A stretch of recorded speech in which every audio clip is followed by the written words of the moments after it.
Welcome to another Legend of Zelda Ocarina of Time video, and in today's video we're going to be talking about where you can pick up all the rupees. I'm talking about that cash, that money, how to roll in the ducats. There's rupees all around Hyrule. I'm not going to be talking about where every single rupee you can collect is. You're going to find plenty of them on your adventure. So while we're not going to cover every single rupee in the game, let's get started with my list of the best spots to collect rupees in Hyrule. As always, thanks for watching. Don't forget to like, subscribe, and obey. The first one we're going to go over is in Zora's River, specifically just outside Zora's domain, and you're going to want to be in the adult timeline. This is us exiting Zora's domain right now. Now we're going to jump off this ledge and go underwater, so you're going to want to put on your blue tunic so you don't drown and some iron boots to make this easier. Then turn around and head back towards this waterfall. Underneath the waterfall you're going to notice that there's 4 red rupees. Let's pick them all up for 80 bucks. Now let's take off the iron boots, get out of the water, and go through this little secret pathway to the Lost Woods. Then when you get there, turn around and come right back into Zora's River. We'll climb out of this water, we'll go hop underneath this waterfall again, making sure that we put on our blue tunic and iron boots, and guess what? Those 4 red rupees are back. You can farm this spot as many times as you need for as much money as you need. The next spot we're headed to is Hyrule Field, specifically the Castle Gate. Now a lot of people already know about this one, but you can walk up these chains on the side of the gate during the daytime while the gate is down. Then when we get to the top and jump off, notice how I got 20 rupees. Also, this has to be done in the child timeline while the gate is still intact. Then we're going to climb up the other side here, and this time you'll notice when I jump off that I actually get 40 rupees. So let me explain what's going on here. This time we're going to climb up the chain and we're going to use the sun song. This will make it from daytime to nighttime, and when that happens they're going to close the castle gates so they don't get attacked by monsters, but we can stay up here and then walk onto the gate. Then turn around and slowly start walking across the drawbridge to pick up 3 red rupees. There's one on the right, one in the middle, one on the left. This was the money we picked up earlier jumping off the chain. Another quick and easy way to farm red rupees is on your way up to Death Crater after you take care of Dodongo's cavern. You need to jump in that grotto that has the cow inside. There's a red rupee and a couple green rupees. It only takes a couple seconds to collect. When you jump out, all you have to do is turn around and jump right back in, and that red rupee and the little green rupees have replaced themselves. And even though it's only 1 red rupee, it just keeps reappearing, and this only takes a couple seconds to run. So you can just stand here and make a lot of money really quickly. Red rupees are fun, but now let's talk about something more fun. Purple rupees. These guys are worth 50 rupees. And I'm not going to show you where every single one in the game is because I don't think a lot of them are worth the time to get 50 rupees, but I will show you the ones that you're going to come across naturally that are real easy to pick up on your adventure. First off, in the adult timeline, if you decide to go get the ice arrows at the Gerudo training ground, make sure you pick the doors to the left when it's time to start unlocking all the doors. That will lead to this chest, and inside the chest we can pick up a purple rupee. In the child timeline, in between Goron City's entrance and that flagpole is this weird looking rock. Blow it up with a bomb.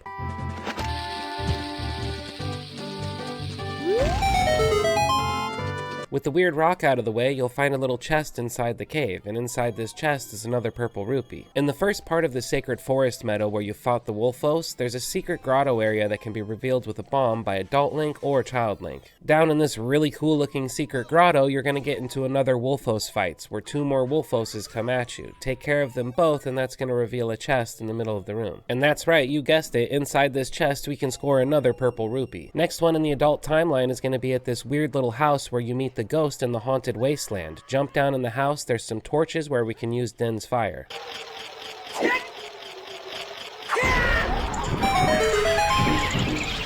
This will make a chest appear in the middle of the room. Open up that chest for yet another purple rupee. Now let me show you a spot where we can get multiple purple rupees. It's going to be in the child timeline on Zora's River. You're looking for this log about halfway up. You'll notice Navi turns green. Pull out your ocarina and then 5 different frogs are going to appear on a log in front of you. Notice they're all small right now. What you want to do is play one of the 5 songs that you've learned so far that's not a temple warping song. That'll make one of the frogs grow up. And once that frog is all grown, he's going to reward you with a purple rupee. There's 5 frogs and there's 5 different songs we've learned. There's Saria's song, there's Epona's song, there's the Song of Time, the Sun Song, and Zelda's Lullaby. And every time you play one of these, a different frog is going to grow and reward you with another purple rupee. So you can get 250 bucks just here.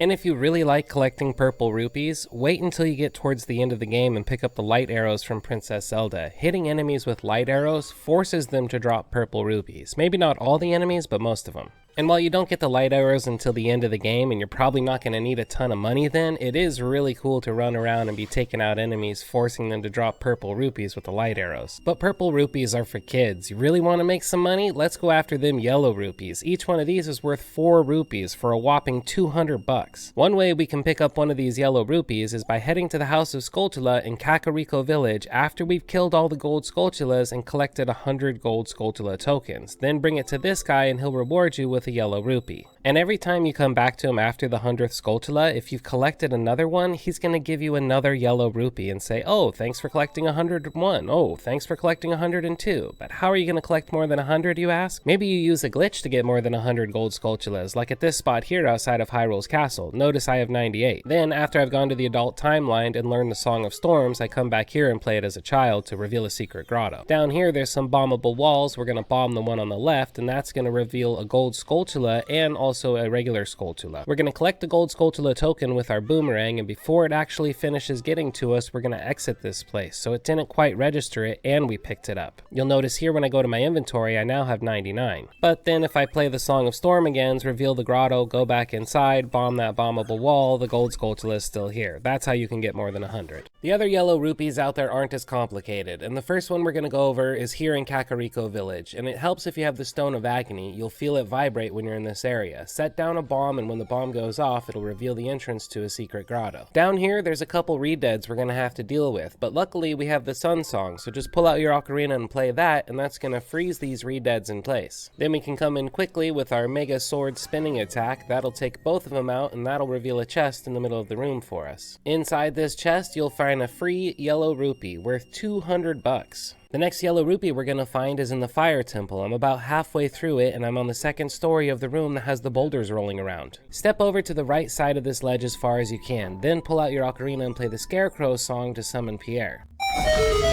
Use your hook shot to get up to Pierre, and then turn around carefully and use your hook shot to get to a platform across the way. That platform will take you up to a new room that's got a door to the next area. This path will lead to a secret larger room that has a switch on the ground to the right and a gold Skulltula on the wall to the left. Now let's investigate this switch on the ground.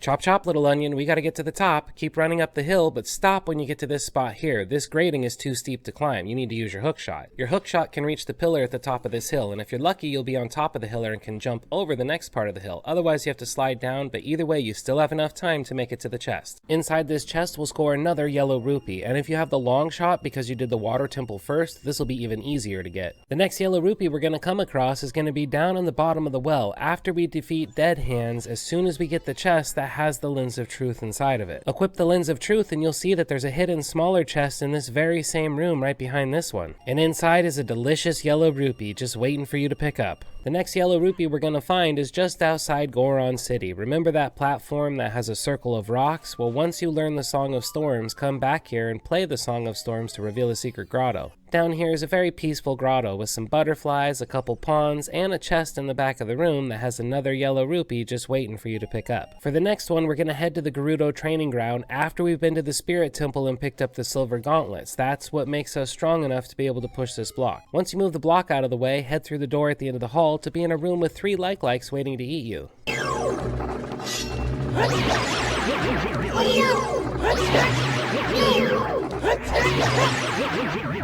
Taking out those like-likes will reveal a chest where one of them was hiding. Open up this chest to score another yellow rupee worth 200 bucks. Now let's get into my top 3 places to pick up rupees. Number 1 is going to be Goron City, top level in the back left corner. In this room you'll find red rocks you can break with a hammer, and if you've picked up your golden gauntlets you can pick up these silver ones and throw them out of the way too. Keep making your way into the back left hand corner of the room by smashing boulders and throwing boulders, and behind these you'll find a little chest with another yellow rupee.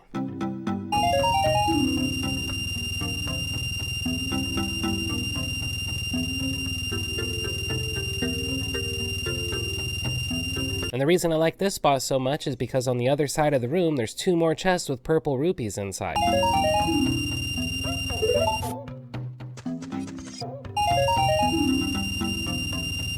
My next favorite spot to farm money is in the Lost Woods. Did you know that these Skull Kids can be defeated as adult Link and they drop rupees? And they drop better than a yellow rupee. They drop orange rupees, which are twice the size, but still only worth 200 rupees like the yellow ones.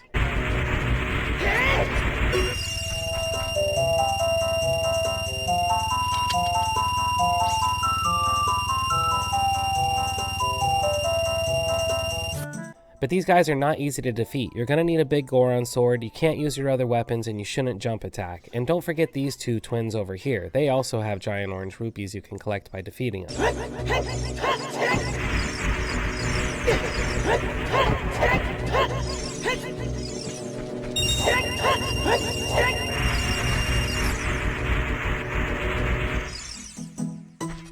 But my favorite way to collect money in this game is through the diving game. You remember this spot where we collected the silver scale and you had to dive down and pick up the blue rupees? Well, after the silver scale, you can play this game with this guy as many times as you want. And this time, whenever he throws out rupees, it's going to be totally random what rupees he throws out. So it doesn't happen all the time, but you might notice right here, there's a chance he's going to drop one of these giant orange rupees for you. But it's even cooler than it looks. We're going to dive down and pick up that rupee. Notice right now I have 70 rupees. So once we pick up that one, we should have 270, but watch what happens.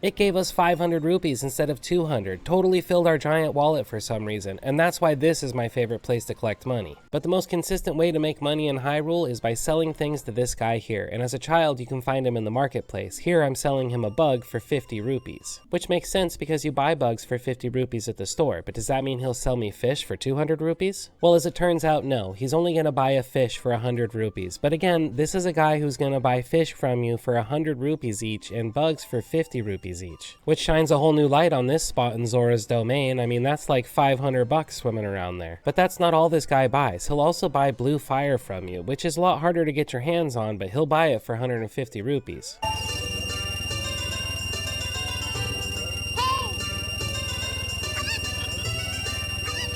And if you're in the adult timeline, you can find this guy hanging out at Kakariko Village, just up the stairs from when you first walk in. So now let's take advantage of this situation. First thing we need is a bug. You could buy it in the shop right next to him for 50 rupees. But you don't have to buy it. You could just go over to the graveyard. This stone here always has bugs underneath it. Now this next part's only going to work on the Nintendo 64, but we're going to drop a bug out of a bottle, and then we can use our other empty bottles to start scooping up the bug we dropped. But really it counts as 3 bugs being dropped. Now these bugs are going to escape quickly, but you could turn around and catch 2 of the 3 bugs you dropped on the ground, even though you only had 1 bug to start with. So now use this clever little glitch here to start producing a ton of bugs until all of your bottles are full of bugs. Then turn around and start selling all but 1 of your bugs back to this guy. And while it does take a minute to do this, this is a very consistent way in the adult timeline or the child timeline to completely fill your wallet whenever you need to. And that, my friends, is all of my favorite spots around Hyrule in The Legend of Zelda Ocarina of Time to collect money, to make the ducats, to bring in those big bucks. And I know I didn't cover every single spot you could get some rupees in this game, so if you have some other great spots or suggestions, please leave them in the comments below. And as always, thanks for watching. Don't forget to like, subscribe, and obey.